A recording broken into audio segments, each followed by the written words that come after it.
Welcome to Hobby Life, episode 60, everyone. It's your host, Brody TK here, back with Hobby Life. Thank you guys so much for tuning in. We got an awesome show today, guys. Zebra Breaks, Brendon Tolle Professional Wrestling Referee is joining us today, guys. We got an awesome product Riiip review, WWE Select, and we got an awesome giveaway. Make sure you stay tuned to the end of the show for that one. I'm really excited for the show. Let's get to it. Everybody's time now for our interview with Brendon Tolle. What is up, Brendon? How are you doing? Good, man. How are you? Thanks for having me on. Doing pretty well. So let's start with the pretty awesome question. How did you get into pro wrestling? I got into pro wrestling, grew up watching it, first of all. So from age 3, roughly, like not about 1987, just watch it as a kid. And I think the moment for me was WrestleMania 12, Shawn and Brett in the Iron Man match. And just the match itself. And for me as a ref, like I watched Earl Hebner with that and just what he did to really just kind of add in his way to that match. That was one of the moments. It was like, okay, this is what I want to do. And just happened to meet my trainer late in my senior year of high school, actually at a WWE house show, actually. He was trained by Shawn Michaels at Shawn's TWA Academy in San Antonio when he had it in the late 90s. And he did a Christian outreach program, basically. So that's kind of where I cut my teeth for the first couple of years. I started the day I graduated high school. So it's not the high school, but the day I turned 18, actually. So July 21st, 2003. So I just celebrated 20 years in the wrestling business as of July. Nice. So how did that transition to becoming a referee instead of a wrestler? So I didn't really know what my path was in the beginning. I was just trying to learn the basics, learning how to bump, basics. Because even as a ref, when we're in there, anything can happen once you step in those ropes. Yeah. So you got to be able to protect yourself at all times. And so I was going through the basics, how to, wrestling, bumps, the 9. And I went to an independent show with my trainer and built the ring and trained during the day. And the promoter of that show, which wasn't him, forgot to book a ref. And this is about 6 months into my career. And so my trainer comes to me, he's like, "You're about ref size." And I had a zebra shirt with me and black pants and all that. He's like, "Well, do you want to do it?" And I was just itching to get in the ring. And I was like, "I've watched enough. Like, I know, like, yeah, absolutely." Mm-hmm. So, and they always say, like, Mick Foley always talks about, you always remember where your first show was. His was in like Pinewood, West Virginia. Mine was in Hazard, Kentucky, like all the way in the southeast corner of Kentucky. And it was on a Friday night against Friday night high school football, which out there is like religion out there.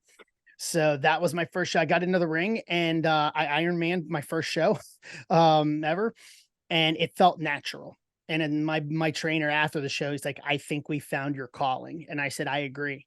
And so at that point, it wasn't trying to be a wrestler. It was trying to learn the nuances of being a referee. So, still learning how to train. Like I'm still taking bumps and doing rolls and your basics, from that standpoint. But then it was going into the finer points of refereeing. But for me, it was a lot of tape study and then a lot of actually getting in there and doing it, practice matches, that sort of thing. Because as a ref, I can watch all the tape I want to, but I got to be able to put it into practical application. And that's where it was really a lot of cutting teeth like that.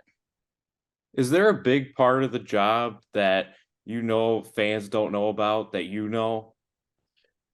No, not so much. I think something that and it's obviously in recent years, you see it a little more. And I think the biggest thing is like we ever see, whether it doesn't matter what company it is, when we put on gloves, you're like, uh-oh, someone's bleeding. Health and safety has become such a big thing with, across all sports, not just pro wrestling, but when you look, football, whatever, but health and safety is a big thing. And for us as refs, we've had to take the extra steps with it. So even for me, I go through, take CPR certification. So that way, Lord forbid, and it's never happened yet.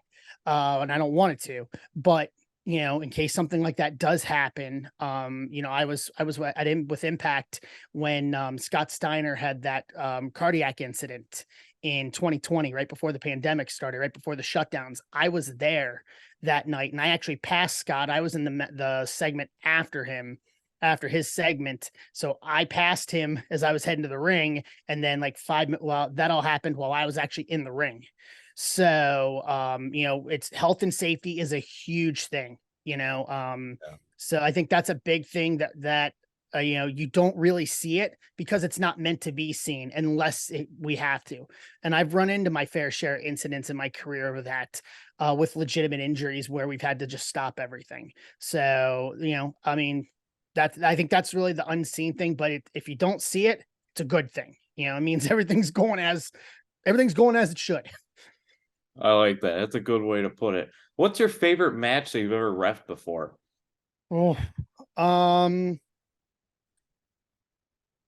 don't know if I can dwell it down to one, to be honest with you, because I was very fortunate in my career to be in the places that I was in when everything started getting real hot, in like 2015 to basically the pandemic, that window when NXT, the original black and yellow banners won, and I was the head referee of Evolve Wrestling, and we were linked with, obviously we were kind of the unofficial feeder company to NXT. So got to work with all the NXT guys that would come into Evolve.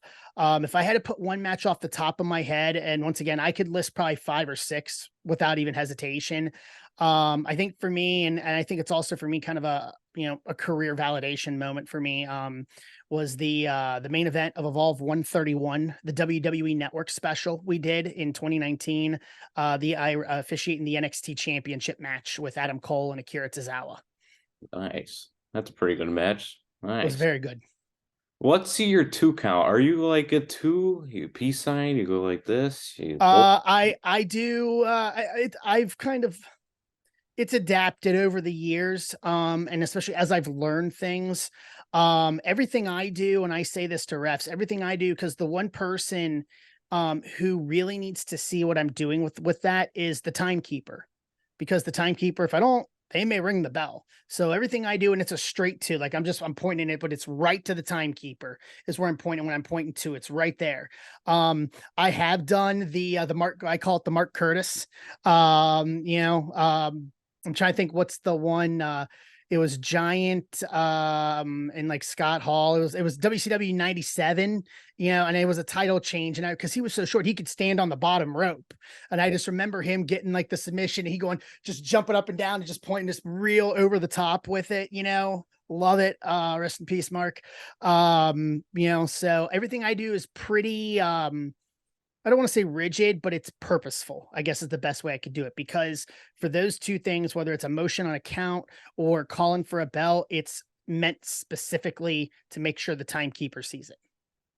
Nice. I like it. I always like any refs I know. I always like asking them that because they always seem to do it a different way. Some people do this, some people do that. I don't know. Mhm. Just a little thing I see. All right, let's talk cards now. How did you get in the hobby? Did you collect as a kid? I did a little bit as a kid. I did a little bit in high school. I kind of had in and outs with it. So where I grew up, especially high school, middle school, I was in very rural southeastern Indiana, suburban, probably about 50 minutes to the outside of Cincinnati in southeastern Indiana. And there were no card shops. It was 45 minutes to a card shop. So a lot of the cards that I got when I was middle school, high school was from my uncle who was in the military at the time. So he'd either send them to me or to my dad's house. And he would get them from the PX. So, and that was back 99, 2000, 2001. I'm kind of kicking myself now about 2001 because that's Ichiro and Albert rookies. In 01. But like I still have some of my my biggest memory of that was 2000 tops, because that's right after the Reds signed Ken Griffey Jr.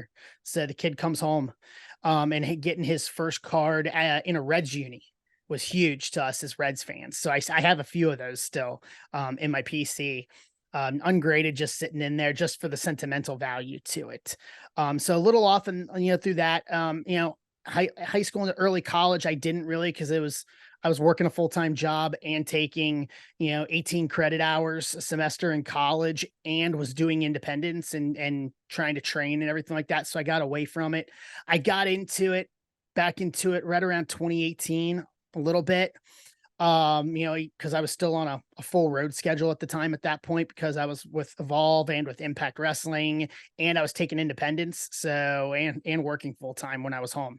So when I could, and then, 19 to 20 kind of built a little more with it. Once again, it wasn't real full on. It really was the pandemic was where I really had the time to be able to start going headlong in it, because that was probably the first time in my life that I had actually ever been home for any serious amount of time. Because I went from being on the road about 250 days a year to being on the road 5 days every 6 to 7 weeks.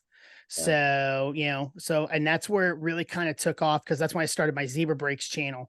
I started watching, and I'll give him credit, and I've told him straight who it is. Phil Hughes, Phil's Pulls, the former New York Yankees pitcher.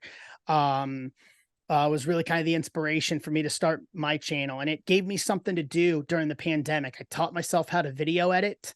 I taught myself. I'm self-taught from the ground up with my Zebra Breaks brand, and taking a lot of the elements. And I said this here, a lot of the elements that I see from professional wrestling in terms of, I don't want to say bells and whistles, but from a production quality standpoint, and kind of bringing that to what I do.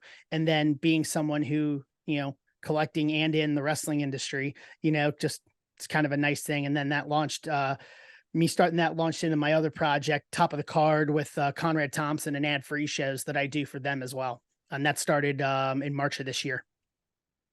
Yeah, so we will get into Zebra Breaks, and yeah, Phil's a great guy too. I've met him before. He's a great guy. But before we get into Zebra Breaks, who do you PC? What's kind of your main PC? PC Reds, from baseball. I have a couple. I never really dabbled into football. It wasn't until I started working at RBI Crew that I really kind of really started getting into football, because a lot of them are big football collectors. So I have a very small Joe Burrow rookie collection, because I believe he will, Lord willing, I hope he will be that next level of a QB. If we can ever get him through a preseason healthy, at this point. But a little bit of Burrow, Reds, and then wrestling, basically as a whole. I don't really segment myself with wrestling. I'll collect everything. I got some vintage, like I got like on the wall behind me, I got an 82 All-Stars Wrestling Series A Andre the Giant. It's the Series A is the first ever domestic US trading card release for wrestling in 82. It was a mail order specific set. Like you couldn't get it in, like, if there was a hobby shop near you, or even in a grocery store or anything. So I do vintage, I do modern, I do a little bit of everything when it comes to wrestling. So, and I found out in the past year to 18 months that wrestling has been my quickest expanding PC. Let's put it that way. Yeah. Is there one card that you could pick out of all of them, or is it too hard? I have many for different reasons, but I gotta look. I think for me, the one that gave me the biggest, that's a pull, because some of them I bought just because I haven't been lucky enough to pull them. I think the one that really kind of popped me the most that I have on the wall over there is probably my Undertaker Select Auto. It's just a base one, but it's the first ever Undertaker auto that I pulled. Yeah. I think that's probably one, like, I have a Hogan auto up there. I have an Austin auto up there, a Brock auto, like that sort of thing. I got a Kaboom color wheel, like trying to get some of the bigger insert hits for the PC. But I think the Undertaker one kind of sticks out to me the most, because that was probably the real first, for me at least, first big legend auto that I had pulled out of any of the Panini products. Because I didn't really dabble with wrestling much until the past couple of years. Just because it, at least for me, there wasn't many places to get it, and it wasn't the wrestling hobby is, and I think, so the wrestling hobby is a few years behind the other sports, basically. It's just like, it's been the past year and a half that it's really kind of caught on with Prism, with Panini having the license. So it's kind of expanded, in that time frame. But yeah, it'd have to be that Undertaker auto, I think, is probably the one that really comes fresh out of mind on that. Can't go wrong with the dead man, that's for No, sure. not at all. It is now time for Interrupting Game Show. This is the part of the show where Brody asks his guest questions, and if they get 3 million trillion points, someone in this live chat's going to win a prize. Are you up for the challenge, sir? Let's go. Chocolate or vanilla? Chocolate. Favorite wrestler as a kid? Bret Hart. Nice. Funny movie or spooky movie? Funny movies. Getting to the Halloween season. Hulk Hogan or Macho Man? Hogan. The cream of the crop is very disappointing to you, but it's okay. Thinking. Nothing means nothing. The favorite Kurt wrestler? Oh, man. Cody Rhodes. Good pick. Deep dish or stuffed crust pizza? Deep dish. Nice. Pick one. Undertaker on card auto or Sting on card auto? Sting on card auto. Ooh, okay. Now you said that Undertaker. I kind of thought you were going to go Undertaker. Sting doesn't have as much as the Undertaker, and that's why, just from scarcity's sake. Mm-hmm. What's your favorite place to eat on the road? Depends on which part of the country, but off the top of my head, In-N-Out Burger. Okay. Would you rather ref a match in a chicken suit or on rollerblades? Had to be in a chicken suit, which I almost did. Okay. So, okay. So, all right. So we'll pause. Side story. So Impact did the Turkey Bowl. And I was around for the last couple years of it, and I almost ended up doing it, and they decided to go with another ref, but it almost happened. Wow, I did not see that coming. Last but not least, should they put gum back in card packs? No. Okay. You have one Interrupting Game Show. Drop your name in the chat and you could win a prize. All right. Now back to our regularly scheduled program. All right. Tell us about Zebra Breaks and the District app. What you've been doing on there. It's been awesome. Yeah. I joined the District app, formerly ISO, just about a year ago, actually about 11 months or so ago. I even watched the breaks, reached out to me. I was kind of in a lull point because I had streamed on other platforms for the better part of 2022 and had left them for various reasons. Excuse me. And wanted to bring me on. He saw what I was doing, and wanted to basically, with the long-term idea of me kind of backboning the wrestling portion of District. So it's taken us some time to get to that point. I started doing wrestling breaks probably 3-4 months ago with it, but do baseball as well. That's kind of, that's kind of my, I don't want to say bread and butter, but I collected baseball before I collected wrestling. So I'm on there as part of the Midwest Box Break marketplace, the MBB marketplace, with Ben.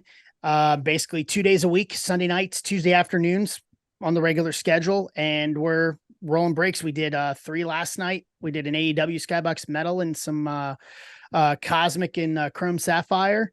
And it's a great platform. I like to think of it as basically the best of all the other streaming platforms from my end as a content creator, with the ability to be able to, I'm streaming through them, but I can also simulcast on the multiple platforms to be able to kind of broaden out. So there's no excuse why you're not either in my breaks or watching my streams, one or the other, basically as a content creator. So and I've always been kind of a ground up kind of person. Like I'm always, getting on the ground floor, building something up. I mean, I was with Evolve from almost the beginning, and went all the way through the progression with them. Impact, I joined them right after the buyout by Anthem in 2017, and was part of the rebuild there under the new ownership. It's just kind of a thing for me, being along with these little with the little projects. I don't want to say mom and pop, but kind of building from the ground up. And that's what we're doing on District. So, and it's a great app. I'm having my best year ever as a breaker streamer content creator with them.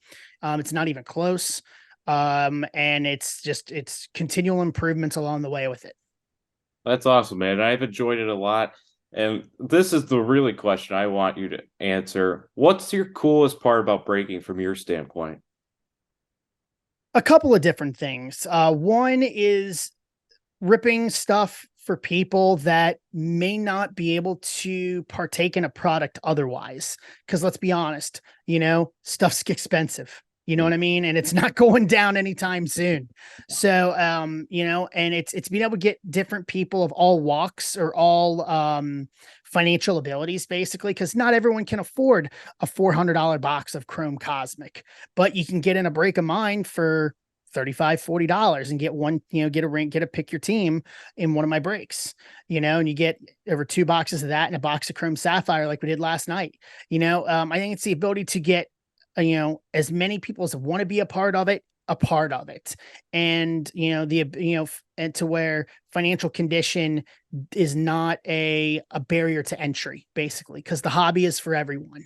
You know what I mean? And so to be able to break those and to be able to break those products that people might be able to, that or I may not either, because there's products that I probably wouldn't break if I wasn't a content creator breaker either, that I think is cool. And then the community, the sense of community. Yeah. And that's one of the things I like about the MBB marketplace on District, and then our Break Club Discord that goes with it, is that sense of community with it. It's just a bunch of genuine, good people. And when I joined up with them, I was very kind of down on the hobby in some ways at that time, kind of going through a little down period. And that place really just kind of reinvigorated me as a content creator, as a breaker, and as a hobby enthusiast. And I'm forever grateful to it. And I love the sense of community. And so to be able to pull stuff like this year, earlier on in the year, I ripped a jumbo box of Update Series 22 baseball and pulled the Shohei 101 Platinum Auto. Like pulling cool stuff like that, like I pulled my first Trout auto a couple of months ago, in a break. I pulled the Shohei auto, just pulling just tons of cool stuff for people that genuinely enjoy it. And, and it's for the community. So, cause it's not about money. For me, it's not about money. It's a place where we can all get together. We all can enjoy it. We all have fun with it, and also it kind of cures the itch to rip too. Cause let's be honest, we all want to rip all day long. So, kind of scratches that itch a little bit on my part. But it forces me to be better. It forces me to be a good content creator and always figuring out ways to be better, to be able to deliver a better experience for everybody. And one that is an inclusive and welcoming place. As John Newman says, the hobby is the people. Bingo. If you could pick your dream break, what product and who would you break it with? Ooh.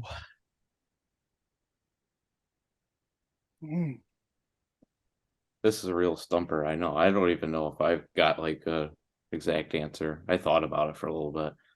Yeah, this is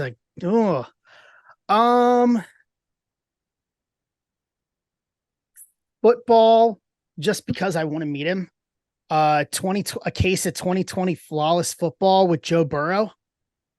That would be pretty epic. For wrestling, since I'm in the business. A case of Topps Transcendent with Triple H. That would be cool. That'd be really. I think that would be a lot of fun. And Transcendent's a great one too, because you're going to get the Triple H auto. Yeah. And I mean, if you're going to rip with someone like Triple H, like, and I'm not trying to disrespect like Prism or Select or anything like that. Like if I'm going to rip with him, I'm going after the big stuff. Like I'm going to the big dog, the most expensive product that we've ever had in wrestling cards, and Transcendent is it. And that's the one thing when Topps gets it back, I'm excited to watch people open Transcendent for sure. Not open it, watch people open it. Well, you never know. If I keep growing the way I'm growing, if once it goes back to Fanatics, if they do bring back Transcendent, I would love to do a group break of Transcendent. Like I'd figure out how to do it. So I'm excited for it. I'm kind of sad that we only are going to have the Panini license one more year because, and I've said this publicly, I think Panini has done so much good for the wrestling hobby proper over the past year and a half in terms of just the engagement and just how hot the hobby has gotten, and it's not slowing down. So I hope Fanatics continues that momentum, because I don't want it to go back to the way it was before Panini had it, because there was a lot of things, and this is something for, I could talk about and just expound upon, but I want it to be more inclusive, to where guys can pull like Undertaker autos or Austin autos and not have to, buy Transcendent to do it. There's a lot of things that I hope that Fanatics Tops picks up on and really kind of takes that mantle starting in 2025 and runs with it, because it's been so much fun watching the wrestling hobby just absolutely explode over the past year and a half. I had a buddy of mine in Seattle who's one of my OG guys. That was one of my very first breaks when I started doing breaks during the pandemic about 3 or so years ago. He's actually started collecting wrestling, like seriously, over the past month, and he got a hobby box of NXT 2.0 off of eBay for like $40. He pulled the LA Knight Auto Relic 101 today. It's under his Max Dupree name.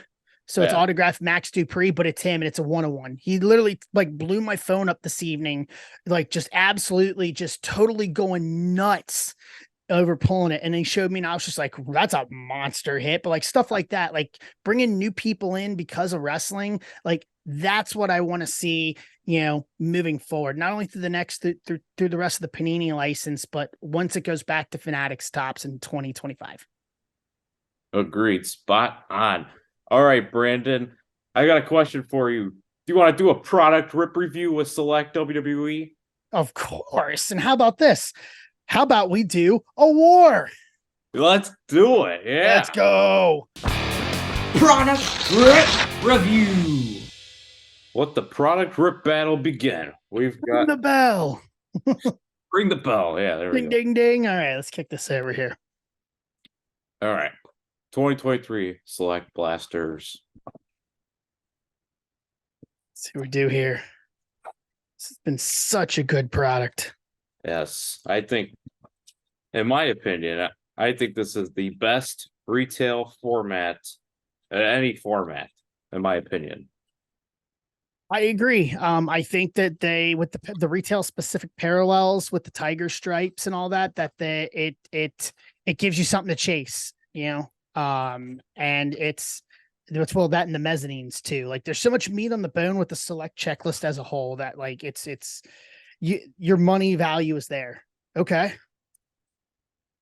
see here. All right. One behind you. Okay. Nathan Frazier from NXT. Silver Drew McIntyre. Okay. Let's see here. I got pack one here.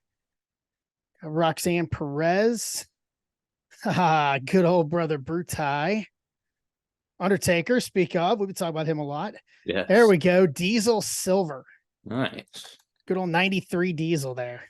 It's the other thing I like, and I've said this before, the photography as an old school fan, as watching the 80s and the early 90s, being able to place the pictures to me is a huge thing. I agree. Okay, Alba Fire. Our new NXT Women's Champion. Yeah. I feel like I have a couple theories what could be happening with that. We'll see. Yeah, I had a feeling you'd do it. And a silver Roxanne Perez. I've said it. I've actually been on the receiving end of one of those bear paw like chops from Gunther. That's right. Yeah. And it hurt. I had a mark on my chest for 2 weeks after because I was in a match. All right. DDP, Karrion Kross, Edge. Yep, and there you go. A silver Ring General. All right. I'm sure keep that. Oh, here we go. Seth freaking Rollins, baby. The outfits just make it. I hope they get a good relics out of something. I know. They do. Really Goldberg. The outfits are great with Rollins. Okay. Orange Flash. Yeah, he was immaculate last year. His outfits, shirt relics were great. Yeah, I just want him to actually go into gear, like actually hopefully get gear, but maybe when we get Eminence next year in 24, we'll get bigger stuff like that. Asuka, Charlotte, Valentina Feroz, and a Bianca Belair Orange Flash. All right. The EST. WWE. We got Joe Coffey. Okay. Callus. There's Bret Hart. Yeah. Bray Wyatt, rest in peace. Great picture. Yeah, I know. I love that picture. And a silver of Ivar. All right, Viking Raiders. My box needs to pick it up a little bit, I feel like. Yeah, I'm sitting on just the Bianca and the Gunther. So I'm right there with you. So there we go. From Friday night, man, the pop for him on Friday night was massive. I know. Rock. There we go. Ultimate Warrior, right up my wheelhouse. Xavier Woods and a Liv Morgan silver. Okay. Two good silvers, Liv and Gunther.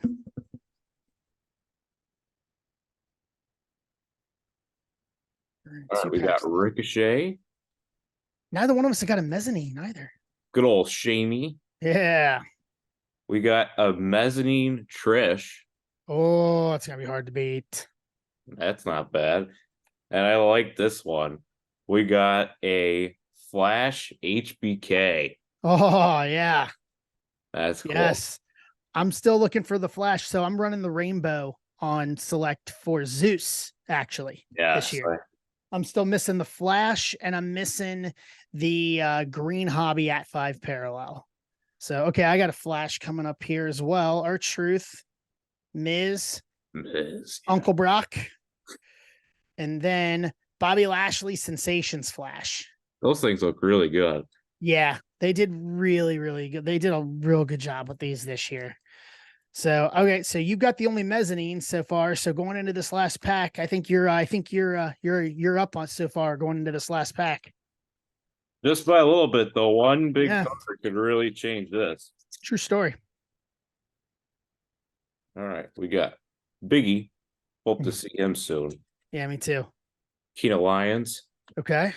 Premier level main event Jey Uso. Yeah.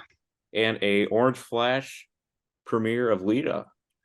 Okay, so what do you think? Sean or Lita's your two? Your one, yeah, two? I think, one of those two for sure. So okay. Not a bad box. No, not bad at all. All right, here we go. I got another Orange Flash here. I got X-Pac, Bammer, Greg the Hammer Valentine, and Shawn Michaels, Orange Flash 93. I love that. Continental Champion. Great photo.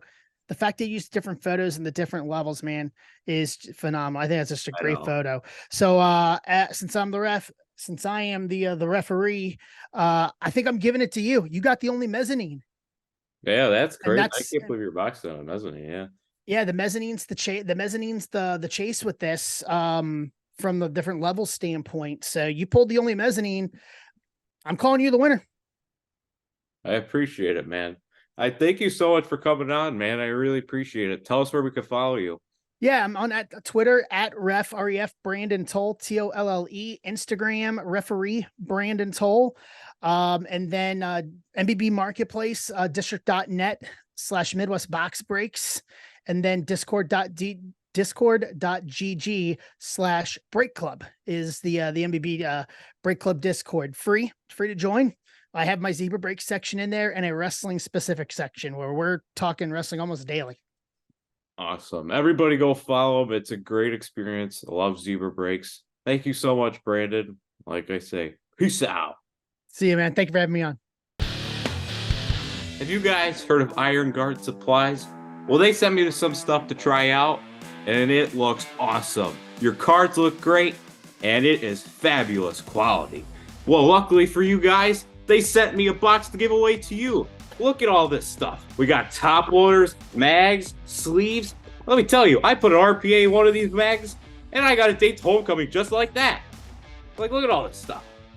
Luckily, you can go to my socials, and one of you guys gets all this stuff for free. Thank you so much, Iron Guard Supplies. Iron Guard Supplies cannot guarantee you a date to homecoming. That's it for Hobby Life, episode 60, everyone. Thank you guys so much for watching. Thank you so much to Brendon Tolle for the awesome interview. Remember, make sure you go to my socials so you guys can win the Iron Guard Supplies giveaway, which are Brody TK on Twitter and Brody the Kid One on Instagram. You can check out my blog at hobbynewsdaily.com. Thank you guys so much for watching. And remember, you can like and subscribe to the channel, Hobby Life Show. I'll see y'all later. Peace out.